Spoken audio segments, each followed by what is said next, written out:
Hello, everyone. Welcome to the Buck and 2MC show. I have sent a text message to Alexis to see if she can make it.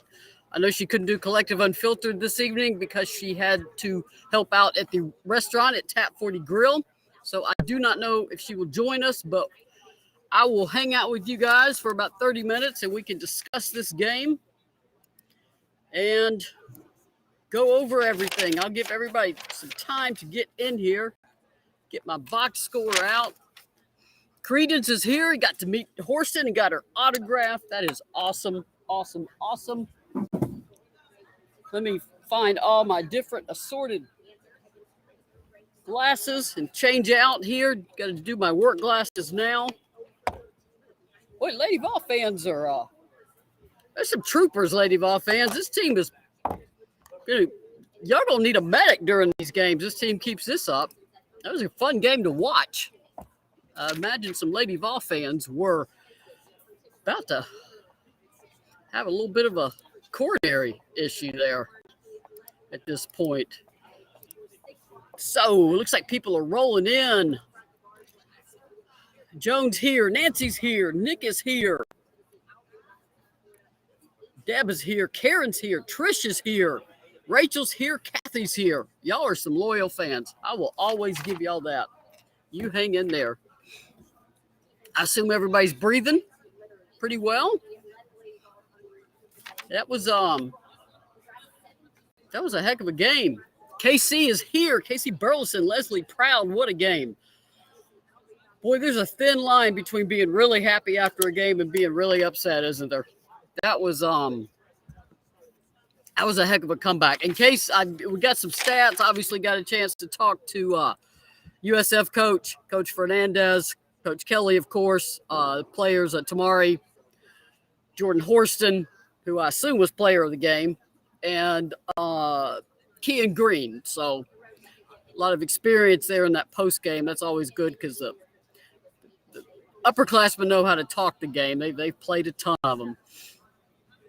Kathy says, never worried, but Mary, Mother, and Joseph, too. Is that how that goes? Nancy says, hi, Maria. Showed some real fight there. That's exactly what the coach for South Florida said. He credited Tennessee's grit and their effort there. The fourth quarter scoring was 14-5. That's how you wipe out a 6 to 8 point deficit late in the game. Tennessee needed every bit of it. Tennessee was outscored 18-8 in the second. They barely got USF in the third quarter, 18-17, and then put the game away on the strength of a couple and one plays by Jordan Horston and their defense. Absolutely cannot overlook their defense. They locked in that fourth quarter, and they showed the effects to me opening that game, and particularly in that second quarter, where the 3 games in 6 days and the travel time had caught up with them because they were just a step slow. And USF will force you to guard the entire shot clock. They're not going to take a shot. There's 4 or 5 seconds left. So Tennessee would get the possession stopped up until like the last 5 or 6 seconds. And in the fourth quarter, they weren't a step slow anymore. Absolutely smothered the shooters and got on the glass. Tennessee won the board battle 48-42. And while that's only by 6 rebounds, they needed every one of them. And they got 20 rebounds on the offensive end, 23 second chance points. That was also your ball game. KC said the freshmen are playing big for us, but Jordy was a beast tonight. I agree. Jordan Horston had to suddenly take a bigger role as a scorer for Tennessee. And she missed the first game, of course, with her ankle, had a double-double at UCF, and now, of course, she had a heck of a game against USF. She had 24 points, 9 rebounds, 4 assists, and 2 steals. That is just one heck of a game. Jones said they cut down turnovers. I absolutely did. They had, I believe, 8 in the first half and 13 for the game. So that's only 5 turnovers in the second half. And as everybody knows, turnovers means you lose a possession. So to only lose a few possessions in a game like this, and turnovers were about even. The Bulls had 14 of them. That's a very good team, South Florida. They deserve their top 25 ranking, and they are the defending AAC champions. They're going to give a lot of teams a lot of problems this season, and I do like the way Kelly has scheduled this team. She's getting them challenged early. This way, they're at least ready for when Texas comes in here. They haven't faced teams they can beat by 30. They've at least been tested. Now, that's going to be a big game. That's going to be a tough game. So let's see. Kimberly said this game is going to be huge for Jordan's confidence. I agree. There is just, y'all saw it last year. Remember with Ray, that sophomore to junior jump? It's exactly what Jordan Horston has done. Now, I do not want to leave out her fellow junior, Tamari Key. Tamari Key played almost 37 minutes in this game. That's a lot of minutes for a post because centers have to run end to end. They got to go all the way to the end of the paint on their end and all the way to the end of the paint on the opponent's end. So that's a bigger challenge for a post. That's a lot of running. So shout out to Tamari. She had a double-double. 10 rebounds, 10 points, 6 blocks, and some of her blocks were just statement blocks. I mean, those kind of blocks, I think I said last year, they can take your soul. That's exactly what Tamari Key can do with those blocks. Trish said, Trish Jackson definitely showing strengths on the defensive side. Yeah, defense and board play. I mean, Kelly played under Pat Summitt. You got to score to win. You got to score more points than your opponent. But if you are not scoring, you better get stops, and that is what Tennessee did tonight. They got stops when they had to have them. Kathy said she was never worried. Good for you, Kathy. It was fun. I mean, these are fun games to watch, and there were about 6,017 fans here tonight. Tennessee needed every one of them. They got loud in that fourth quarter when Tamari Key stuck that offensive rebound to put Tennessee up by 1 when they had kept trailing by 4, then 6. The crowd just erupted, and that really does lift a team when you're trying to find that extra step to beat is a defender trying to find that extra step to get to that spot before the offensive player does, or to reach for that rebound just a little bit harder. The crowd can give you that extra moment that you need. Leslie Proud said, "What a game!" Yes, it was. They fight. I mean, they could have had every reason to get down when they third quarter. They just couldn't quite get over that hump. Fourth quarter, it was midway through. They would cut it to 4 and then come up, like Kelly said, you cut it to 4, you come up empty, then you're down by 6, and they never got rattled. They never let it affect their intensity to get the next stop. So that's maturity for a team. This is, Casey said Kaya put in some key minutes. She did.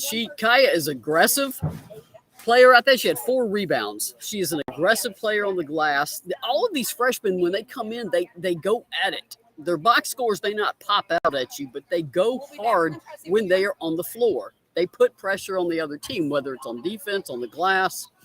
And that's really all you can ask for your freshmen. Make a difference. Whatever minutes you have out there, make a difference for us. And that's what they're doing.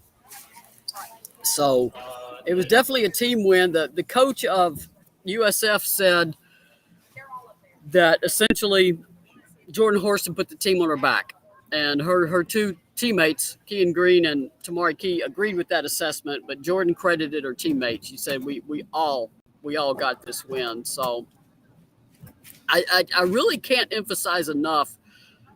That was a gut punch to lose Ray Burrell 18 minutes into the first game of the season.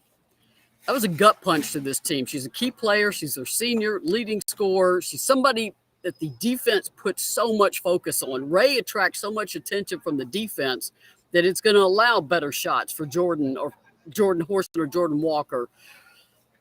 But with Ray gone, now the defense is keying in a lot more on Jordan Horston. They're swarming Tamari Key again. So they have had to adjust and are still adjusting to not having Ray.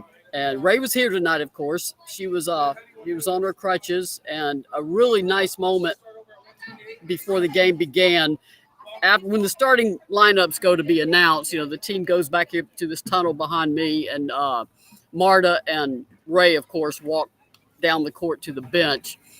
And as Ray made her way across the court on her crutches, the bunch of fans on both sides of the arena stood up and gave her a standing ovation and waving at her. And she stopped and waved back. So that was a really, really nice move. I know it's hard on Ray to not be out there, and it's hard on the team to adjust to her not being out there. That is tough. That's particularly, like I mentioned, how much the defense keys in on Ray Burrell. I mean, and now Ray's off the court. I'm thirsty. You get thirsty covering these games. Tweeting is hard work. And now you don't have Ray, and a lot of other people have had to step up piece by piece, and really can't say enough about Tamari and Jordan Horston tonight. And everybody out on the floor. I mean, I know Jordan Walker struggled a bit. She ended up with 4 rebounds. Kelly said she was feeling a little bit under the weather out there. I mean, 3 games in 6 days takes a toll. Plus, you had to go all the way to Orlando, come back, and then get ready for South Florida. So this team is off tomorrow, and as Kelly said, they deserve a day off. Now, they also have to have one by NCAA rules. In fact, because of all the travel, they get 2 off days this week. So, but it's a well-earned day off. And this team needs to rest and get its legs back and get some treatment. And at least right now, Tennessee has a day to work on Tennessee, and that's what they're going to do Wednesday, Kelly said. That right now they've had game, scouting report, game, scouting report, game, scouting report. They really haven't had a practice since before the season opener to get ready, to get themselves ready to work on things they need to work on. So that's zone offense being one of them. So that's a 3-point shooting. That's what they'll get to do Wednesday, is really work on Tennessee, and that'll be beneficial for the players and the coaches. Credence said, "Do you like the Maria sightings?" Credence, I do. Those are hysterical. You are quite prolific, and you don't give in to fatigue. You've gotten them every game, so absolutely yes. I like the Maria sightings. Those are cute. I'm not saying I'm cute. I'm saying what you're posting is cute. So there we go. Kathy said, glad the home crowd gave her some love. Absolutely. Kathy also said Texas will be a tough opponent. Yeah, I don't know if anybody watched that Texas-Stanford game. Stanford will probably never shoot that bad from the arc again this entire season. I've never seen Stanford really misfire that much from long range. That is a strength. Texas is a tough team. They get in your grill. They're aggressive. It's perfect preparation for what Tennessee needs right now. Kelly is not a coach with the way she schedules. She don't want to lose. She's like Pat. She hates to lose, but she's not afraid to put her team in a position where it could, because it'll make them better. And that Texas game is going to make them better. They're doing a big push for that game with reduced tickets. I think kids 12 and under, it's only $1. If you live in town, you can go to a Lady Vols game with your family with $1 for the kids. A lot of tickets are just $5 for seats. So if you're thinking about getting to a Lady Vols game Sunday, I believe it's 1 o'clock is the game to make it for. I would expect at least 10 to 12,000 people in the stands Sunday. So that will be a good crowd, and a home crowd makes a huge difference. I mean, that home crowd in this fourth quarter, they were loud and they were persistent and they were encouraging the team. And literally, a team will feed energy for that crowd when they hear the crowd doing that for them. It inspires a team and lets you find that little extra something you need to get through the game. I'm sorry Alexis can't make it. I don't even know if she could watch the game. I know she would like it. I thought I heard 103. Donna Hairston saying they were pretty loud at 103. Kimberly said, "Do you think we'll reach out to Sailor Poffenbarger? I know we were recruiting her before she committed to UConn." I think anytime a player enters the portal, Kimberly, you take a look. You see who they are. I will say sometimes by the time it becomes public, it doesn't mean that the player just got in the portal. That it could be that's the point that it gets released. She may already know where she's going. I don't know. I think if you're Tennessee or any of the teams that recruited her, you take a look, because once a player's in the portal, the coach, you as a coaching staff, can legally make contact. So I think you take a look. It's always interesting to me when a player goes in the portal in the middle of the season. But I know she was an early enrollee last year, enrolled early in January. She will not obviously not lose a year of eligibility, because that's gone away for the one-time transfer. So I think any school takes a look. Will Tennessee reach out to her? I can't say definitively yes or no, but I think Tennessee, like every other school, would be aware she was in it. Yeah, Karen, that Poffenbarger is the one we're talking about. The news got released today from UConn that she would be leaving. I'm not, Kathy, that's a good question. I am not sure I do not believe a player can transfer mid-season and play in the spring. And that is not such a bad rule, because let's imagine this was within the SEC transfer. Let's say you transfer in December, you finish out the semester, because you have to finish academically to transfer in good academic standing from one school, and then you're playing in January for a school that plays in that same conference. I do not believe she can transfer right now and play in January. I need to get a clarification on that ruling, but I think that rule is in place, because you could not leave. You could leave a school in December and then play for a team in your conference 2 weeks later in January. I don't think that's going to be allowed, but don't hold me to that, because I need to ask. Credence said, and it's not just within your conference. I'm just saying, I think if you transfer mid-season, you are not eligible until the next season, but you do not lose. You don't have to sit a year. So, and obviously she has not played. I think she was injured. She was injured and didn't play in the first couple games, so she obviously hasn't started any clock of time either. Credence said, just next time look in section 113, you'll see me going crazy after halftime. Okay, I'll have to look for Credence on Sunday and see what he's up to. Let me find our different sponsors here. Let's see. Where have I got those? I got to have them here somewhere. Tap 40 Grill, of course. That is why we do not see Alexis. They are at the restaurant working and working and working. That's what they do. I think it looks like a lot of people had fun over homecoming, getting to go see Candace out there. Obviously, Collective Unfiltered, Alexis Hornbuckle Basketball, Just Pass It Tutoring, the gold standard, and of course our Orange Mountain Designs. I know Orange Mountain Designs is putting out a lot of new stuff, including new frosty mugs, new fall, cold weather gear to stay warm in the cold weather. So definitely get to orangemountaindesigns.com and get yourself ready. Creed said, I see my section behind you, just noticed you. Yeah, I think you are. You are right behind. You literally are right behind me. Yeah, Credence. There you are. You literally are. If it's not real crazy, walk down at halftime and say hi. Just please have a mask on. That's all I ask. I'll have mine on. So we can say hi at halftime next game.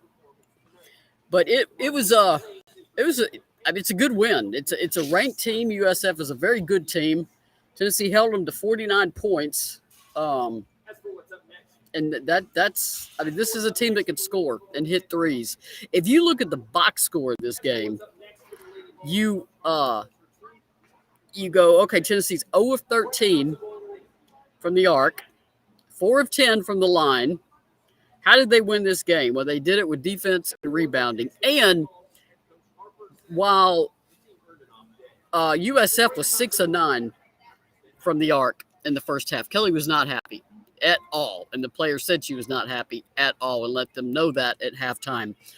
They only made then they were 7 of 13, and then they on a scramble play offensive rebound they hit that last one to go 7 and then 8. The last one, the 8 of 23 was the final one, and that was, like I said, a scramble play. So they held them to 2 3-pointers in the second half, and that's what Kelly wanted. Kathy says, what's wrong with our 3-point shooting? A lot of that is the loss of Ray. Ray was one of the better 3-point shooters, and when Ray is commanding that much attention because she can hit threes, it leaves other people with wide open threes. Kelly pointed out tonight, we're not getting a lot of wide open shots. And a lot of that is they need time to work on their offense, and that's what Wednesday is going to be. Right now, they've just been preparing for a game, an opponent. When you're preparing for an opponent, you're looking at scouting report film.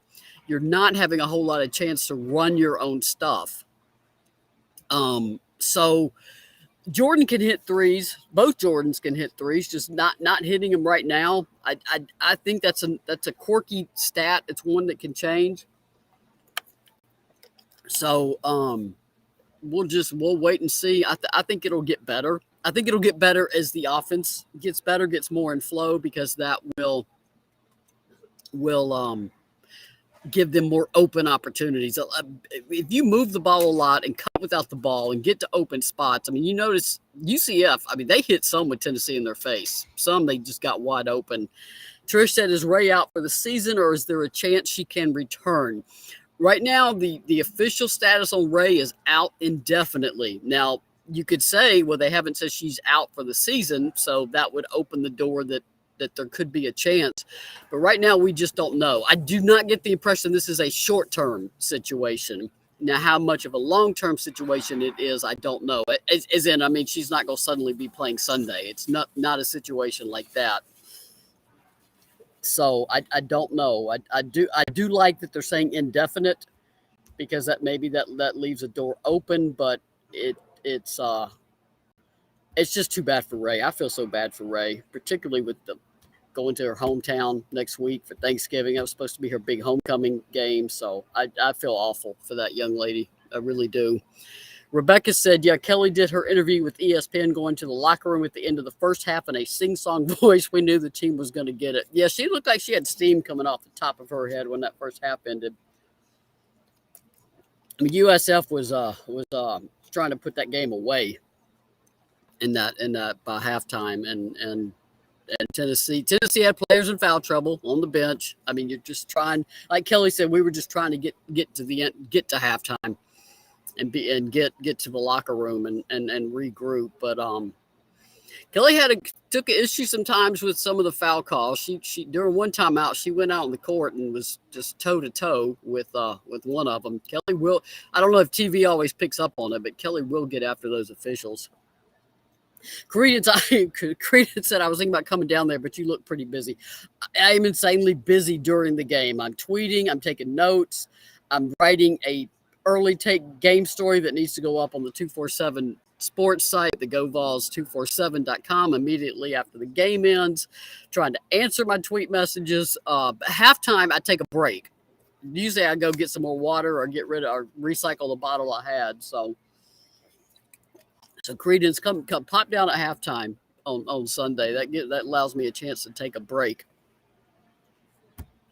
It's multitasking. Credence said that's a lot to do. Well, I know it is late. I have got to get a bunch of YouTube interview videos up, and then get myself home, feed my dogs, and write the full game story that y'all can read in the morning, because I think all y'all probably need to go to bed. But yeah, 3 games in 6 days takes a toll on sports writers too. I mean, that's just a lot of pregame and postgame, so I'll look forward to these couple days where nothing's going on. I don't think we'll have a show tomorrow. I'll talk with Alexis with all these shows we're doing postgame, so I can't guarantee you we're going to have a show tomorrow, but I'll say something and let y'all know. And then obviously I'll be back here Sunday for post game with you guys. I like talking to y'all after a game. It's fun for me too. And like I said, there is a thin line between being really happy after a game like y'all are now and being upset. That is sports. So that was a fun game and a good win for them. I appreciate everybody saying thanks, and thanks for what I do. And like I said, I just return the thanks to you guys. Love y'all being here. Love your passion for the Lady Vols, and love your loyalty to this program. I guarantee you Pat Summitt appreciates it too, from the other dimension that she is at now. So everybody, thanks for coming. Y'all get some rest. I'll get to working, and I will see you guys as soon as we can. Peace from TV.